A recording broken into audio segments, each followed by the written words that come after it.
Do we have the rest of the audience in the room now? Yes, we do. Now people are entering, they were in the waiting room. Now they are entering and joining the session. Okay, and is the recording already happening? Yes. Okay, perfect. And also we are live on YouTube for the ones who cannot join the link. Okay, thank you very much. Good morning, everyone. This is Virginia from UNWTO. Our apologies for the delay that we are facing this morning. We were having some issues with IT. We very much appreciate your patience. It's been a bumpy start, but we are ready to start. So thank you. Elisa, please. Thank you very much, Virginia, and a good day to everybody, wherever you're connecting from. And thank you very much for joining us today. It is with great pleasure that I welcome you all to the online introduction session of the Glasgow Declaration. My name is Elisa Tonda, and I'm the head of the Consumption and Production Unit in the Economy Division of the United Nations Environment Programme, UNEP. And I have the honor to welcome you all to today's panel, as UNEP is one of the collaborating organizations in the Glasgow Declaration. During this introductory session, you will gain more insight on the background of the declaration, on its purpose, and on the urgency for all stakeholders in tourism to commit to a decade of climate action. And you will also hear some case studies of frontrunners delivering climate action in tourism. The Climate COP26 that will take place in Glasgow is only a little more than 1 month away from us. And this is where the Glasgow Declaration will officially be launched. To achieve the Paris objective and to ensure that we have emission by 2030 and achieve net zero emission no later than 2050, more action is needed by everybody, by governments, by businesses, by investors, by citizens. And this is the reason why we joined forces in the Glasgow Declaration to address the urgent need to work together in a consistent sector-wide approach that will help catalyze and accelerate climate action across the entire tourism value chain, both in the context we are experiencing during the COVID-19 recovery, but also beyond that. We are aware that we cannot undo the mistakes or slow action of the past, but today we're certain that we can contribute to systemic changes that are required to overcome the triple planetary crisis of climate, nature, and pollution, which has been triggered by our unsustainable consumption and production modes. And the tourism sector can really play an important role in this context. As you all know, the sector is highly vulnerable to climate change, including to extreme weather events. It's vulnerable to the loss of biodiversity, to the damages of assets, to increase in insurance costs and safety concerns. And at the same time, UNEP predicts that under a business as usual scenario, tourism could see an increase in energy consumption by 154% and in greenhouse emission by 131% by 2050. You also know that in many parts of the world, tourism is really essential to the economy. Before the pandemic, tourism accounted for 10% of GDP and provided 1 in every 10 jobs. As outlined in the Glasgow Declaration, committing to and planning for a green recovery offers us a unique opportunity to transform the sector in line with the objective of the Paris Agreement. If we can move rapidly away from carbon-intensive and material-intensive ways of delivering visitor experiences, and if we adapt the sector to new sustainable tourism consumer trends, and to the environmental risks, if we prioritize communities and ecosystem well-being, then tourism can really be a leader in our transition to a low-carbon, sustainable future. Let me conclude that by thanking all the partners involved, and particularly the United Nations World Tourism Organization, UNWTO, Tourism Declares a Climate Emergency, the Travel Foundation, and Visit Scotland, and each and every one who participated in the development of this declaration. And with these words, I would like to invite my colleague Nicholas Benningsen, who is the manager of the Global Climate Action Team in the Secretariat of the UN Framework Convention on Climate Change, to deliver his opening remark. Nicholas, the floor is yours. Thank you so much, Elisa, and thank you for those words. And also thank you to UNWTO and partners for organizing this session, which I think is both timely and important. So my name is Nicholas Benningsen. I am a manager for the Global Climate Action Team at UN Climate Change, or UNFCCC, if you like.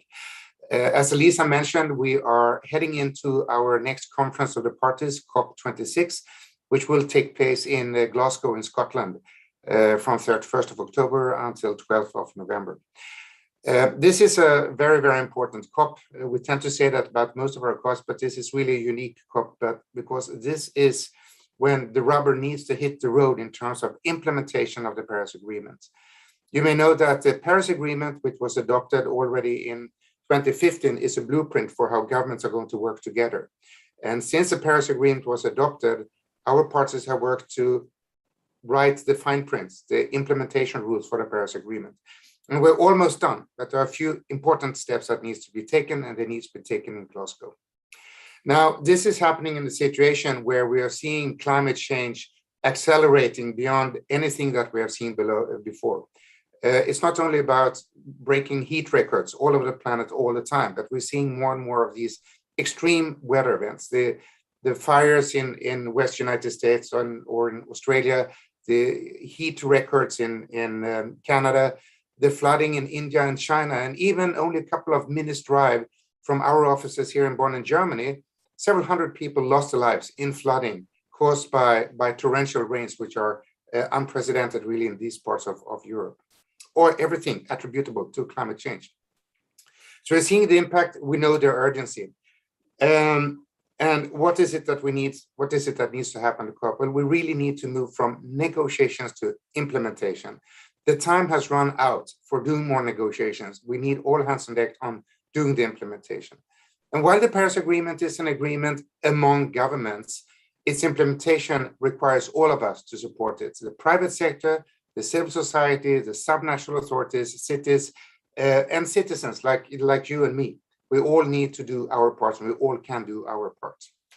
This is, of course, also happening during the recovery after COVID-19. Certainly, we're not out of that crisis either, but the climate change crisis is coming like a much larger crisis on top of COVID-19. And strangely enough, what this is offering is an opportunity. It's an opportunity to restart the economy in a climate smart way, to not go back to mindless fossil fuel use or mass tourism that is not sustainable in any way, but really to design the operations of the future in a sustainable and a climate-friendly way. Now, the Glasgow Declaration and the tourism sector are, of course, extremely important for all the reasons that Elisa mentioned. I'm not going to repeat what she said. But what I will say is that we intend to put the spotlight on the tourism industry at COP26, and we look forward to work with our partners in the United Nations and around the world to make the promise of the Glasgow Declaration to become reality. Thank you so much.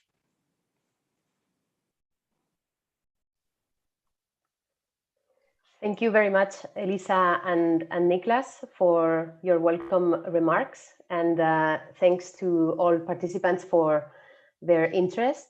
I can see that now we are around 88 connected already to the session, and we're also streaming in YouTube. So it's really great to be sharing with all of you this morning. I'm Virginia Fernandez Trapa, Program Officer at the Sustainable Development of Tourism Department at the World Tourism Organization. And I'm really honored to be the moderator of this panel discussion and to be joined by an amazing lineup of speakers and UN colleagues. I will be introducing the speakers as it is their time to speak. The objective of our information session today is basically in line with what Elisa and Nicholas were saying, to take one more step in the collaborative process that we have been following to develop the declaration. We would like to involve a broader audience than the partners who have supported us so far, with the aim to make this really a joint effort. With support from our panelists, today we will learn more about the pathways and the commitments that the declaration is proposing to accelerate tourism's ability to transform and achieve net zero as soon as possible. The audience will also be informed about how it would be possible to subscribe to the declaration and what this would entail. We have posted the declaration, the link to access the declaration on the chat for convenience. Please remember that it is available on the One Planet website, and you are all invited to take a look and get acquainted with the text. As you would have noticed, all the microphones from audience are off.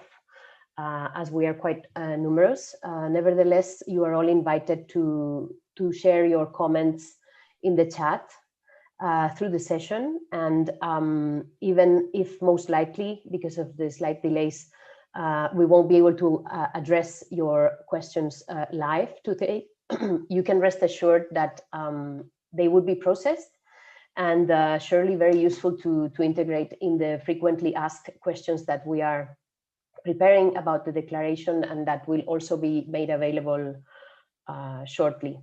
So please do not hesitate to send your comments either through the chat, or if you prefer to do it in a more bilateral way, email us to the One Planet stp@unwto.org. The address has been also posted on the chat. So without further ado, I'd like to now invite our esteemed panelists to please turn on their cameras so that we can start the panel discussion.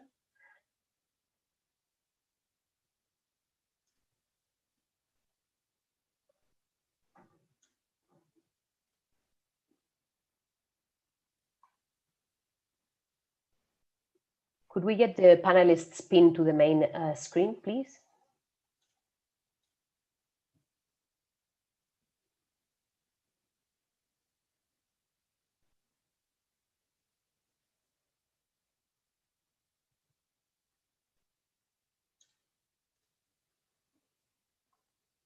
Edgardo? I can only see Janie. Is it my screen, or could you pin the panelists to the screen? So okay, yes, we are doing it. That's great. Thank you so much. All right. I can see you all now. This is good. So morning, afternoon, colleagues. As mentioned by Elisa and Nicholas, the UN Climate Conference will take place in Glasgow in November, and it will be a momentous occasion for our sector to hopefully make the start of a decade of concerted and effective climate action. Therefore, the Glasgow Declaration aims to urge all travel and tourism stakeholders to share a voice and commitments to accelerate climate action. It would be now interesting to hear from our panelists what they think in this regard. And I will start with you, Tim. Tim Fairhurst is the Secretary General of ETOA, the European Tourism Association, which involves over 1,100 organizations, from global brands to independent small businesses, DMOs, industry partners, and technical specialists. So what do you think, Tim? Are we ready as a sector to to speak with a common voice and accelerate climate action to support the global commitment to at least halve emissions by 2030? Good question, Virginia. Good morning, everybody. I think the answer to your question is not yet. I think some people are ready. We're going to hear from some companies like Darren's later on, who are pathfinders. The Glasgow Declaration is a very significant step forward, and I think the focus on 2030 is absolutely key. But we know from talking to our members that there's a very big spectrum of preparedness within industry. Lots of companies know they need to take action, but have not yet started. Others are on the way, and some, like Intrepid, are indeed pathfinders. And this does not actually correlate with the size of the company. There are small businesses that have set up with sustainability at their core, and there are large businesses who are not yet giving this much attention. So I think there are a few key issues to recognize. First and foremost is this is an industry under extreme financial stress still because of the pandemic. So support is needed. The scope for private sector investment is limited, and it is going to be focused on ensuring short-term viability. And given that 2030 is not very far away, we're going to have to make sure that there is a high degree of public support to ensure the transition we need to see in order to hit those 2030 goals. So there are some practical obstacles. Partly that's to do with awareness. What are the tools and schools out there to help with the transition? And it's a very price competitive market still. So while there is some price elasticity, so people will pay a little bit more for something that they believe has a lower impact, it's still some distance to go before we can get the interests of climate and competitiveness to converge. So it's a very good start, but I don't think we're all yet on the same page. Back to you, Virginia. Thanks, Tim. I wish we were, but actually I hope that the declaration can contribute to addressing this issue, finally bringing us all together on an aligned pathway. Let's now hear some first thoughts from Chris. Christopher Cocker is Chief Executive Officer of the Pacific Tourism Organization. This is the mandated organization representing tourism in the South Pacific, which involves 21 government members and about 200 private sector members. In your opinion, Chris, which of the needs that you have observed in the Pacific region when aiming at advancing climate action could be supported by the declaration? I think you are on mute, Chris. Warm Pacific greetings, and Virginia, and on behalf of SPTO, I'd like to thank the organizers for the opportunity to be invited to join the panel. I think it's important to note that the climate change is a global challenge. Of course, we all know that it is a societal issue, and therefore affects every sector, including Pacific tourism. And Pacific tourism has an important role to play, and we need to step forward and find a way to be involved. And this could be done through better interministerial cooperation at national level, which naturally feeds up to regional and international level, hence our support for this Glasgow declaration. For the tourism sector in the Pacific to be proactive in the climate change space, we need to build the capacity of all our stakeholders. The declaration can help push for training, research, learning and skills development to bring the tourism industry players in the Pacific up to speed with the climate risk, how we adapt to such risks and find solutions to mitigate the risks. Awareness and further engagement of industry in the protection of fragile ecosystems for resilience building is key. And when Pacific people are educated and well informed, they're willing to contribute in this case. The declaration will provide opportunities for access to financing for adaptation and mitigation in the Pacific's tourism sector, governments and communities as well as sectors, because all of these need to be supported through funding. Yes, there is so much funding available, but it's beyond the capability of small island nations, such as those in the Pacific Islands, to access such funding. There's a need to simplify the processes for accessing funds, and tourism does not feature as a priority sector for most climate financing. And it's time that we open the structures and systems and be more innovative in scaling impact. Thank you, Virginia. Thank you, Chris, for outlining your perspective. We're really thrilled to have your support and joining forces in this endeavor of the declaration for our sector. I'm turning now to Sven, our third panelist. Sven Wilting is Director, Responsible Business EMEA at Radisson Hotel Group, which involves over 1,600 hotels globally. Sven, from the perspective of the accommodation industry, do you think the declaration can contribute to accelerate progress? Thank you very much, Virginia, for having me on the panel today. And I think the declaration is very clear and it's very focused, really to the point. 2 pages to the point, and that's obviously something we certainly like in hospitality. It's clearly stating the climate emergency as we are in, and certainly as Nicholas already clearly explained in his introduction. We also know that with the recent reporting, the IPCC reporting, it is really the decade of climate action. So really now is our time, and we need to acknowledge this. This is being acknowledged by the travel and tourism industry, but we need to drive this further.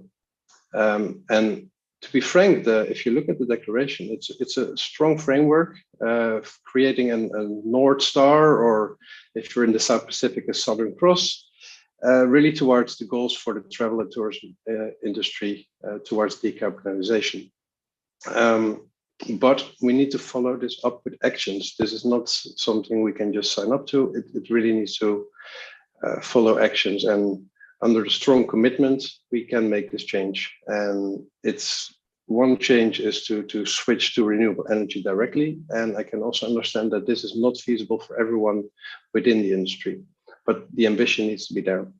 And I believe that the hospitality industry can lead this way and provide examples to the wider travel and tourism industry. Thank you, Sven. I couldn't agree more. I think all the drafting committee are on the same page, and this is also why the declaration is going beyond than a pledge, and already asks for a few tangible commitments so that we can really transition into implementation right away. We will be getting into those details later. But first, I'd now like to ask Daryl what are his thoughts. Daryl Wade is the co-founder and chairman of Intrepid Travel, the largest global adventure tour operator.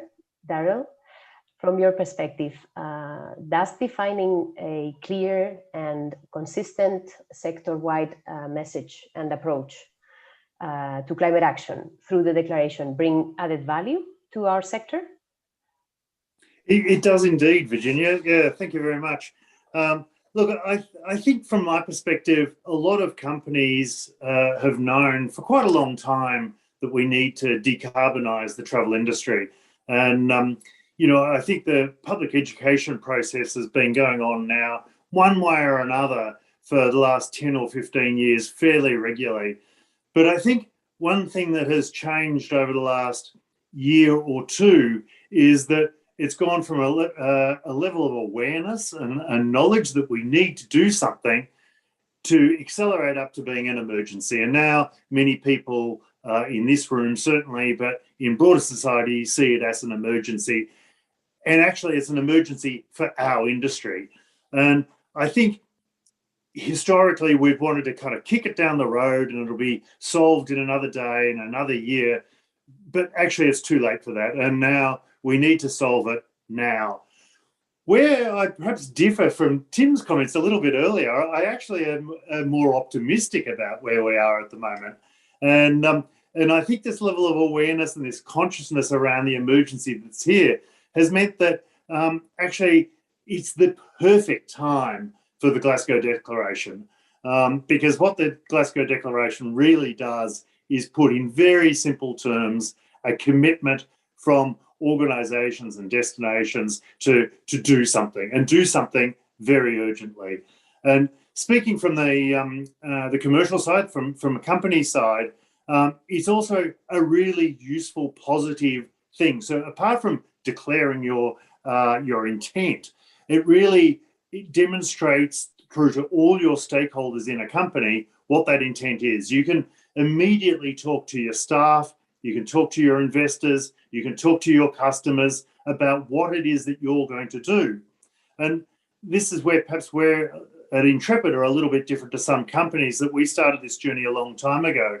And one of the interesting things that happened was that we really were able to engage our staff and our customers on the journey, and they really supported us in the journey. And so our business actually improved as a result of taking action on climate. And I think that's the useful takeaway for people on this call. I think people think of the negative things that they'll have to do, but actually there's a lot of positive that's going to come out of this as well. So no, I think it's the right time at the right place for the Glasgow Declaration. I'm fully supportive of it. Thank you so much, Darrell, for sharing our optimism. When we released the results of our research at COP25, the results that were basically pointing at an increase of at least 25% CO2 emissions of our sector by 2030 from 2016 levels, we really were concerned, and therefore we really looking forward to making tourism part of the solution. And I hope that with the support from all of our colleagues, we can manage this challenge. Before we dive deeper on each of the pathways that are proposed by the declaration, I would like to ask Janie to share with us some insights about how the declaration was put together. She's been part of the drafting committee since the beginning, so she's well placed to do so. Janie Newman is the Sustainable Tourism Manager at Visit Scotland, the tourism organization for Scotland. Janie, what preparations took place to arrive to the text of the declaration that we see today? Thank you, Virginia, and thanks for having me here on the panel. So yes, just thinking back to how did it all start? For Visit Scotland specifically, it started late last year when we were the first national tourism organization to join Tourism Declares a Climate Emergency, really to underpin our own commitment and ambition in this area, but also to look ahead to COP26, which we all know will be hosted here in Scotland and Glasgow in, believe it or not, just under 6 weeks' time. But importantly, also to see what the opportunities were to collaborate further to support and engage the tourism industry nationally and internationally. So soon after, I think in March last year, or this year, the drafting committee members, so UNWTO, UNEP, Tourism Declares, and the Travel Foundation and ourselves really began those conversations about what could we do at COP to really raise engagement and tourism profile. And everyone was committed to making sure that tourism had a significant presence at COP, showed how the sector was contributing to a solution, and really rallied around a clear vision and commitment for aligning tourism around that shared response to the climate emergency. We also agreed that it really needed a collaborative approach across the board, and that was grounded in science and committed to support that just transition, to really support the vulnerable communities around the world as well. And so that idea around kind of that central guiding document was developed. We took inspiration from Tourism Declares, but really pitching it at a slightly higher level, but really importantly, and this has been echoed by the other speakers, still maintaining that focus on including actionable commitments. That was not just a pledge, but clear things that any signatory could take action on. So the current text, the way it is, has been developed through some very thoughtful crafting between all the drafting committee members, as well as 2 rounds of consultation with industry partners, really just to sense, check, and further develop initial drafts. So it's amazing to be here today and see the final declaration text being published now, and for the global travel trade industry to see and engage with and sign up to, and also very honored that it holds Glasgow, the Scottish cities, which is also known as our dear green place, very aptly the name of Glasgow. And I'm sure that I speak for all the drafting committee members that we're really hopeful this will trigger movement in the global travel and tourism industry, kickstarting that decade of climate action that's needed. And we're looking forward to the launch of the declaration at COP, and to welcome all of you in Scotland, whether that would be virtually or in person.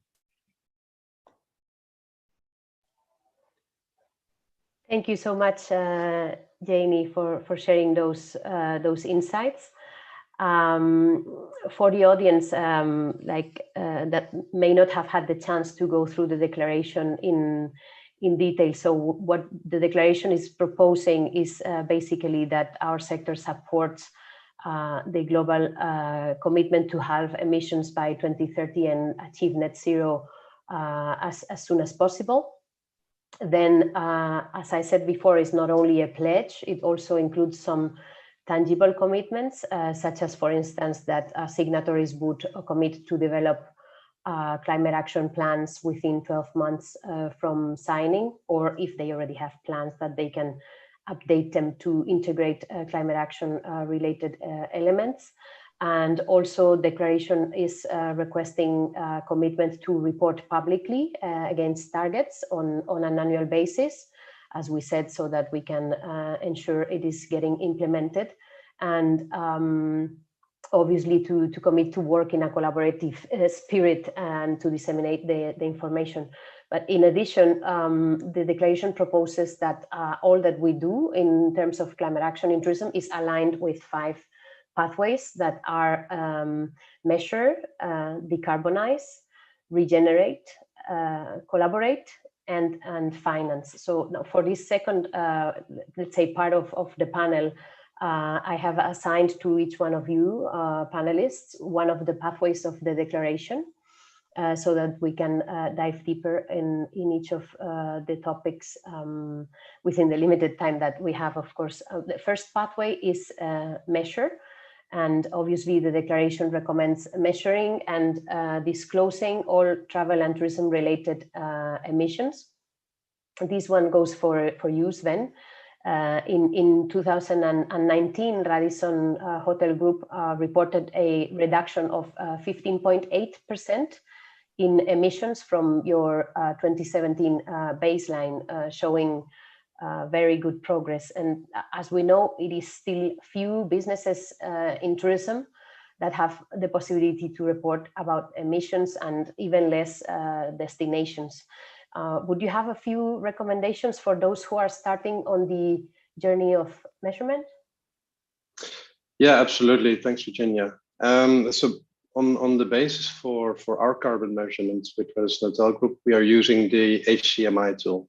So that's the Hotel Carbon Measurement Initiative tool, which is an industry standard created in, I believe, 2012 by the Sustainable Hospitality Alliance, the World Travel and Tourism Council, and in collaboration with leading hospitality companies. So this methodology is then subsequently used and updated as well after receiving feedback and research, even by the Cornell University Center of Hospitality Research. So this is the basic for calculation of your carbon footprint, and obviously that is something which can be used further down the line as well. Now, to complement this, the industry is working on a hotel net zero methodology, which is currently being defined and hopefully released during COP26. And this methodology will also support hotels and the wider industry to make net zero commitments, but also take actions within the industry with an aligned approach. And that's something the industry is really looking for. Now, we as Radisson Hotel Group, we are currently in the process of setting science-based targets. And you can imagine with the scale of our business and operations, and also with the ambitious pipeline we have for Radisson Hotel Group, a large part of the business being franchised, this is quite a challenge. Specifically on transparency of data sharing and data collection from smaller hotels, but also from franchisees. And this really goes beyond the number of hotels and rooms. We need to look at data on guest travel, business travel, food and beverage, grid loss, but also looking at laundry, which are really the key data sources needed to make an accurate target setting. And from there, of course, to go beyond the targets and to ensure that we meet those. So of course we can use extrapolation for setting these targets, but on the long run, we need to have the actual data to work with. And each hotel will need to do that. Additionally, it's also key for the industry to have an aligned definition of Scope 3 emissions, because previously that was all over the place. But with this methodology, we're heading in the right direction. Also, I would not underestimate the impact this can have for small and medium enterprises, because the solution is to find really a common starting point on the pathway to net zero, which can be the global hotel sustainability basics, making a basic setting where to start in terms of your sustainability ambitions. And this starting point can, of course, this has integrated the carbon measurement with HCMI and also other measurement initiatives such as the HWMI on water and on waste as well. Really as a stepping stone for independent hotels, but also for Radisson Hotel Group and other participating hotels to start on a pathway to net zero. Thank you. Thank you so much, Sven. For the audience, as I was seeing some of the comments in the chat, we will be opening a repository of tools and resources under the One Planet Network website's declaration page. It's under construction, but you will find there very shortly references to the different tools that Sven was mentioning, for example, and more. Sven, I'm happy to hear that you find the declaration compatible with a net zero pathway and also capable of even accelerating those net zero commitments. And we're definitely looking forward to creating synergies with those other initiatives like the science-based targets, so that we can work exactly in synergy and advance faster together. Janie, a second pathway proposed by the declaration is decarbonize. In line with the commitment of in Scotland's 2030 tourism strategy, the recent tourism recovery plans include a government-funded program to develop and support the net zero pathway for industry. Could you elaborate on the activity that the Net Zero program is proposing to advance the decarbonization of the destination, and how stakeholders are already engaging in implementation, please? Yes, I can. And yeah, it's been really good to see that in Scotland, we've made that the net zero and tackling climate change part of tourism recovery, and that it's important to support industry while they're recovering from COVID, to really include in that sense of building back better, that they have the support to do so, and that we can really build resilience.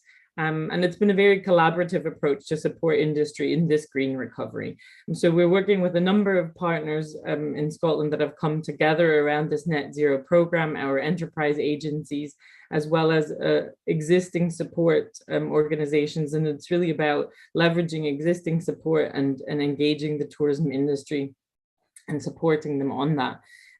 So for the decarbonization element specifically, there's probably 3-4 key areas that we're looking at supporting industry on, and that will make the biggest difference in decarbonization. So there's obviously looking at buildings and energy, low carbon or transport in general, and those two make up over 50% of Scotland's territorial carbon emissions. So, those are a priority area. And then obviously looking at waste, and particularly food waste. So just going back to the buildings and energy there, the focus is very much around kind of obviously the energy efficiency piece, but also the low carbon heating. And I think a lot of businesses, it's really that initial step is doing the energy review and going through your business as a starting point to see where am I using energy, where are those carbon emissions going, and really helping to develop a prioritized action plan to make sure you kind of take advantage of the low-hanging fruit and the easy measures, but also know when and if there's money and there's funding available to apply for, you really invest that in the aspects that can make the biggest difference. But especially in energy efficiency, and as it was said before, it's a tough time for industry at the moment. There's not lots of spare cash, so there's some easy low cost, no cost measures, but there is also funding being made available for businesses to kind of tap into, to put some of those bigger capex projects into make them a reality. With regards to transport, traveling around Scotland, obviously active travel like walking and cycling, those are really popular activities in Scotland, but maybe increasing the use of electric bikes to open it up to a wider range of people. But also Scotland is an incredibly popular car touring destination. So we're also looking at really expanding the already good electric vehicle charge point network to allow in the future to really welcome the car touring visitor that comes with their electric vehicle and wants to have a wonderful quality experience around that. So again, supporting businesses to see that as an opportunity, as an added benefit to their business to attract a ever-growing, increasing market in the future. And the next one is around food waste.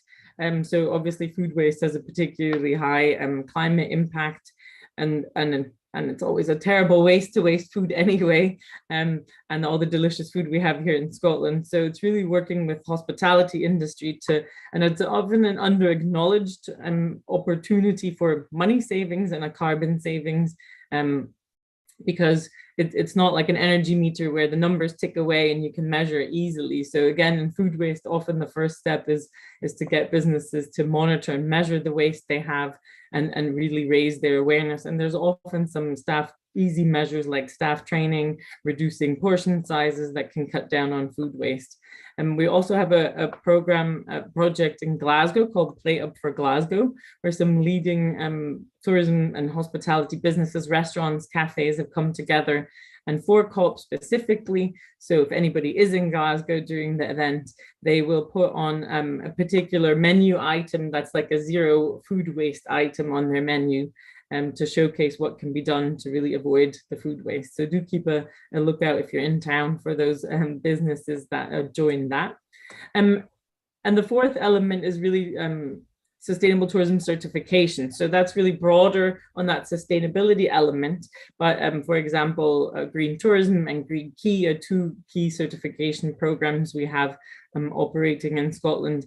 And encouraging businesses to join that is important to give that more holistic element and includes decarbonisation efforts, but also from marketing to the consumer to give them the confidence to really tell the visitor that we are doing our bit in tackling climate change, and also in a very credible, verified way. So because telling their story, I know some Scottish businesses, and I'm sure businesses around the world can sometimes not be so great at telling the green story. So that's something that makes it easier to really promote them as a business and Scotland as a green destination. So those are some of the key areas we're looking at in the area of decarbonisation.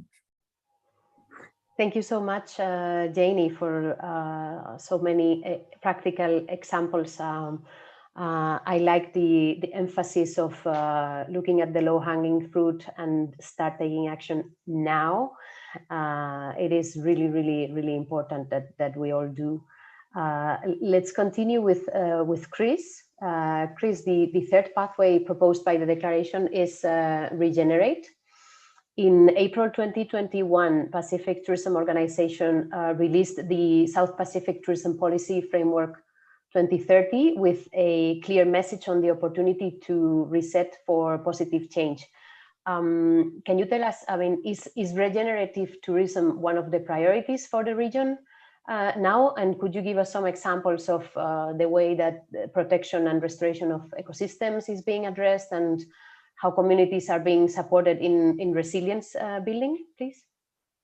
Thank you, Virginia.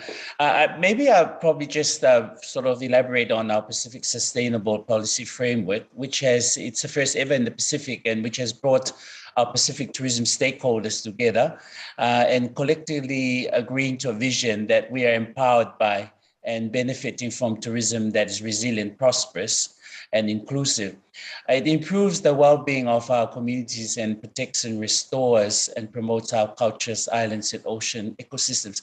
The vision is underpinned by 4 interrelated goals, which is prosperous economies, thriving and inclusive communities, visible and valued cultures, and healthy islands and oceans. And in terms of the healthy islands and oceans goal, the Pacific recognizes that tourism accelerates climate action, protects our ecosystem, and supports resilience. As you probably all know that we are the recipients of climate action, the negative impacts in the south part of the world. So I think that addressing the first part of your question in discussion, Virginia, is that regenerative tourism is not just one of the priorities.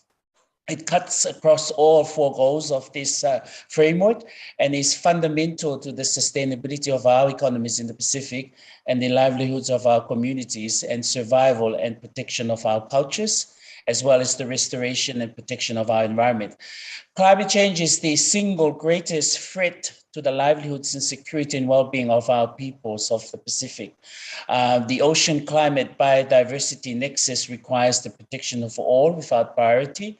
A decline in ocean marine habitat health and species abundance directly affects our communities, food security and livelihood options for many in the region, and strengthen education and behavior change efforts towards the protection of our environment by the tourism industry is urgently required. But in reference to part 2 of your question, our Pacific people have always been traditional custodians of our land, oceans, and culture, and hence the declaration will restore and remind our people of our important responsibilities handed down from our forefathers. And examples of these that are happening in Fiji, tourism businesses are educating communities about their marine resources through community awareness programs, supporting research and employing workers from communities. Communities are involved in monitoring changes to their natural environment. Communities are also in charge of conservation programs, where in Samoa and most of our Pacific Island countries, it is the villages that manage these marine protected areas. In Tonga, whale watching licenses are monitored by the government, and Tongan operators are taking a lead role in protecting our whales. They bring about the cultural relationship and bond between our people and the ocean in the way we manage and cultivate these important relationships with the whales. And this is beyond economic benefits. It is also about sustaining and regenerating. And I think the declaration is therefore very timely. We're in a time of resetting and rethinking and rebuilding. And with this declaration, we are saying to the world that we are walking the talk to the sustainability of tourism in the whole globe in this case. Thank you so much, Chris. And indeed, we can no longer look at economic benefits as the only measure of success. This is no longer possible, if it ever was possible or correct, but after COVID and in the middle of the recovery, when we are definitely needing to build back better for people, planet, and prosperity, it is a must to keep this in mind in everything that we do in tourism. Daryl, I'd like to ask you about the 4th pathway proposed by the declaration. The 4th pathway is collaborate. Intrepid has a leading position in climate action, which obviously entails collaboration with many stakeholders and many platforms. which of your lessons learned could we take on board when advancing the Glasgow Declaration in order to ensure that it can be implemented by large companies as well as SMEs, among other stakeholders?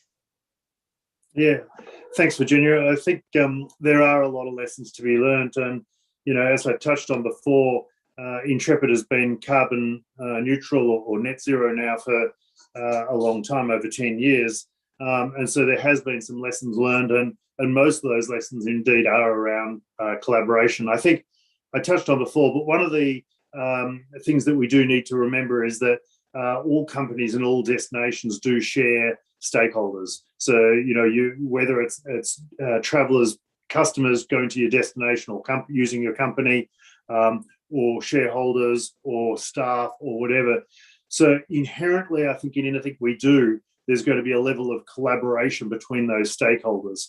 But perhaps even more so is collaboration across our industry, which I'll touch on in a second. So I think in a way, we all know what we have to do. And that goes to the heart of the Glasgow Declaration. We need to reduce our emissions by 50% by 2030, and we need to get to net zero by 2050. So in order to do that, and if you kind of agree, and hopefully most people do, that that's the way forward, then just sign the declaration and get on with it. And I think that's the first step, if you like, signing that declaration. And then I think after people do that, there'll be that moment of truth feeling and kind of that kind of thing. Well, okay, I've made these commitments. We're on the journey. We're going to collaborate with our customers. We're going to collaborate with our staffs. But there's that concern that how will I do it? How will I actually reduce emissions by 50%? And I think that's where, with due respect, it's probably a lot easier now than it was 10 years ago. The world has changed and there's a lot more tools out there now to use. And so that initial fear thing that I think some companies and destinations will have about signing a declaration like this, actually they start to dissipate quite quickly. And it dissipates through that word you used, Virginia, collaboration. And actually, I was thinking earlier, one of the tools that all of us in this platform probably use and talk to fairly regularly is the Sustainable Development Goals. And when you look at the 17th SDG, it's all around partnership and collaboration. And I think it's just a really good thing that a lot of what we're talking about here today is actually all to do ultimately with the SDGs. And this one on collaboration. So I think once we start to think about collaboration, it's really useful to look beyond your own company and look at what other organizations are out there and entities that are out there that can help you on your journey. And I wear another hat, and that is as vice chair of the WTTC. And the WTTC, I can tell you off the back of a board meeting just the other night, is very, very firmly behind the Glasgow Declaration, and there'll be more on this soon, but I just really want to emphasize that the WTDC, for those that don't know, is about 250 very large companies, and to have the support of WTTC is really helpful, and hopefully we'll be seeing lots of members joining up soon. The WTDC itself, though, is also interesting because it creates or is in the process of creating various blueprints for sectors to get behind. So for accommodation suppliers, for airlines, for cruise, for destinations and so forth. And those blueprints will be very useful in terms of giving people the tools on how to decarbonise. So once you've declared, you've got to work out how you're going to do it. As Janie said before, quite often there's some fairly good low-hanging fruit to grab to, and that's what you do first, and that's your early wins on the decarbonisation journey. And as it gets a little bit harder, then you start to use some of the other tools that are out there. One of the other useful organisations that people should be aware of is the Science-Based Targets Initiative. We've talked already here about science-based targets, and that's right. But if you look up the SBTI, it's an initiative which in itself is a collaborative one, which outlines the formal methodology that you can take your ambitions much further, and really, it's like the Glasgow Declaration on steroids almost. And I really urge everyone on this call to have a look at the SBTI, because that really puts the meat on the bones, if you like. Other organisations to look to, the Sustainable Hospitality Alliance, Sven mentioned that earlier, large group of hoteliers that are, again, creating blueprints and pathways forward, which are very useful, so that, again, you know, there's others in this organisation, or sorry, in this industry, that have done some of the heavy lifting and can really show you the way, and you can collaborate with them. The GSTC, the Global Sustainable Tourism Council, again, has lots of useful tools. Also want to shout out to Tourism Declares a Climate Emergency. This whole declaration came from the work of Tourism Declares, and you know, in some ways, I think some people might be thinking maybe Tourism Declares is superseded now as a result of this declaration. But I've been talking to the founders quite a lot recently, as you have, Virginia, and let me assure you that their work will continue, and they're really going to be there supporting, collaborating with, and just assisting organisations on this journey. So Tourism Declares will continue to play a major role going forward. And finally, just close to home, just like to welcome anyone listener, if they want to contact Intrepid, because we've been there and done it, we're more than happy to hop on a call with you, to have a session with your staff. We've got climate experts, impact experts that can help you on the journey. And if collaboration is what's needed, we're more than happy to collaborate with you. So please just reach out to us for any help we can give you. We're more than happy to. Thank you so much, Daryl. Indeed, we're looking forward to bringing all the pieces of the puzzle together, and there's still so much to do, so many tools out there that if we are able to put a logic and provide smaller companies and those starting in the journey a logical pathway with options to choose the tool that works best for them, maybe the possibility to discuss with experts and so on, I think it would be quite useful for everyone to join. I'll go on to the last pathway, also not to exceed time because we're already starting late.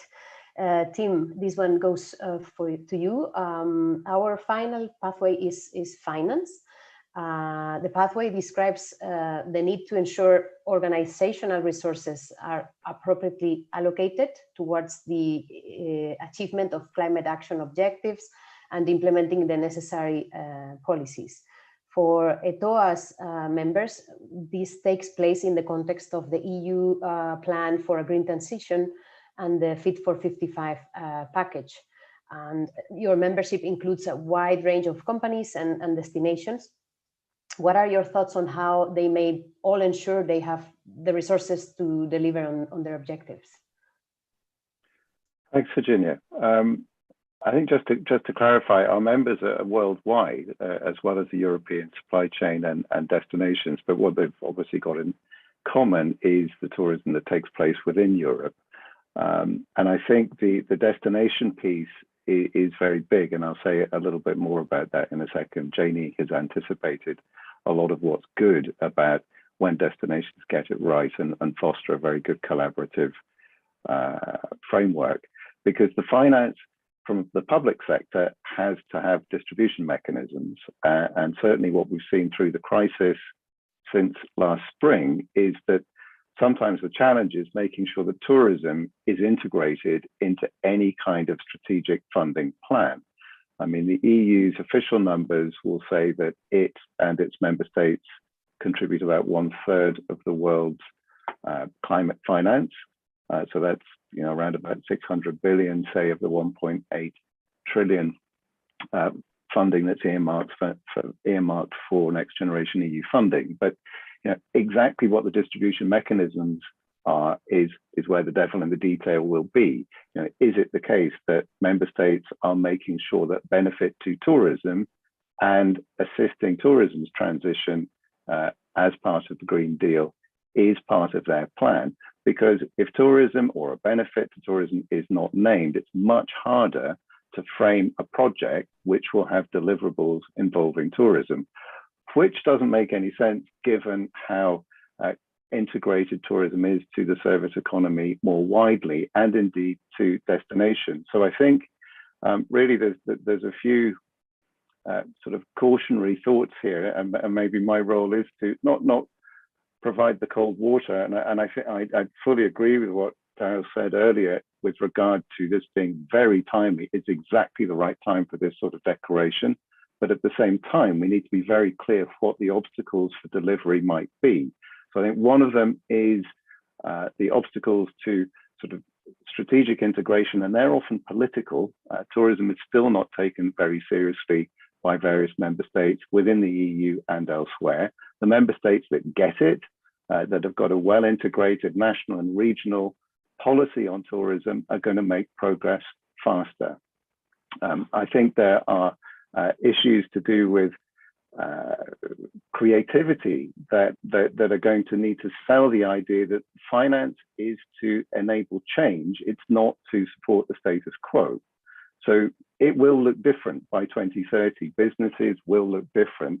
And that can be a scary thing if your current focus is simply on survival. So there needs to be a lot of reassurance in all the tools and schools that are provided through the funding. And we participate in the SUSTOL program already, which is an outreach program to upskill companies, give them the management tools that they need in order to accelerate along the pathway to lower carbon.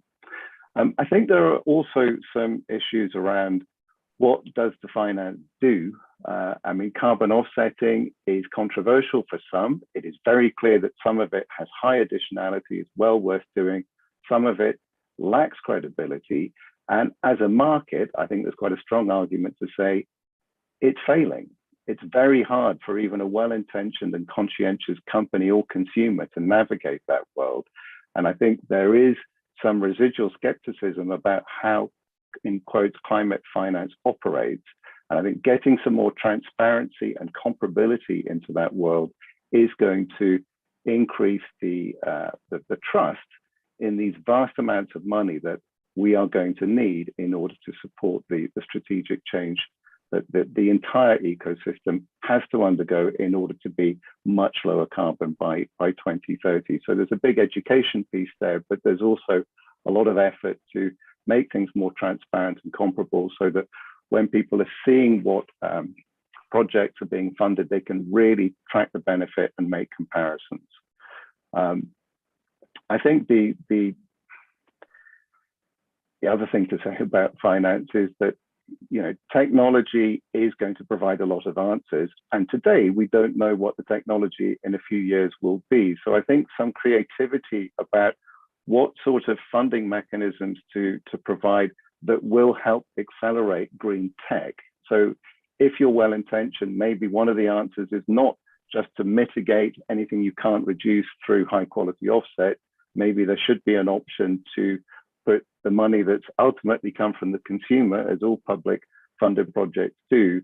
But instead of offsetting, maybe there's going to be scope for a travel industry fund that's going to help accelerate green tech, which will help reduce the carbon footprint of all that we do. But this is a very timely intervention. The finance will be there at a European level.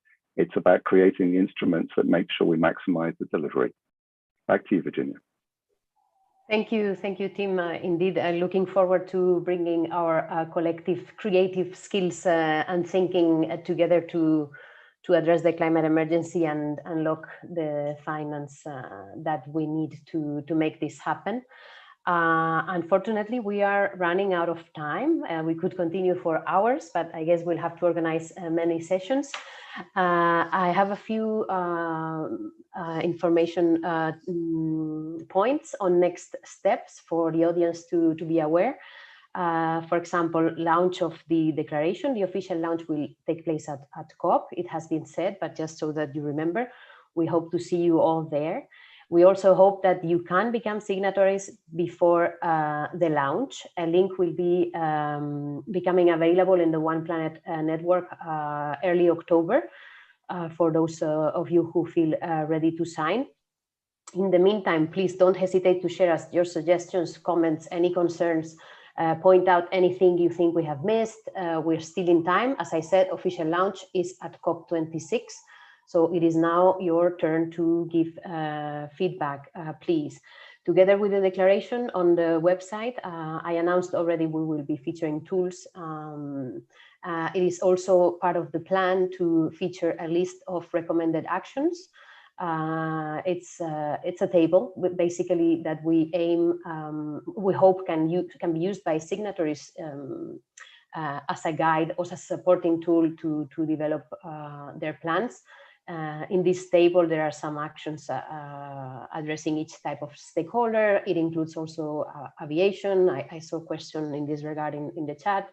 And basically everyone, as every stakeholder in our sector, is invited to join us. I guess that's all for now. I want to thank our panelists. You've all been great. Thank you so much also to Elisa and Niklas for their welcome, and to our audience for their commitment, interest, and really looking forward to working together to take action now, climate action in tourism. Thank you so much. See you soon. Thank you. Bye. Bye.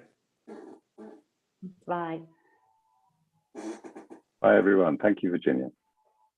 Thank you all.